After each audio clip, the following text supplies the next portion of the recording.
কিন্তু রাধারানী কি বললো জানো? একবার যদি কেউ দুই হাত উঠিয়ে বলে রাধে আমি তোমার তুমি আমার, একবার সঙ্গে সঙ্গে রাধারানী বলে ললিতে, ও ললিতে যাও যাও যাও, ওকে কৃপা কর ললিতে, দেখ দেখ ও আমার নাম নিয়ে বলেছে।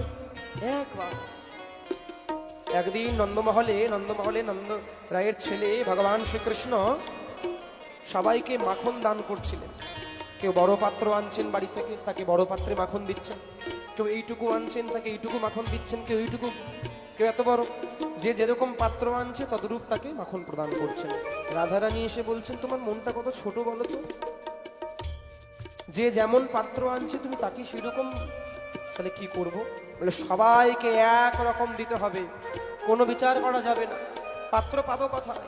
সঙ্গে সঙ্গে করুণাময়ী বৃষভানুপুর থেকে, বর্ষানা থেকে এই বড় বড় পাত্র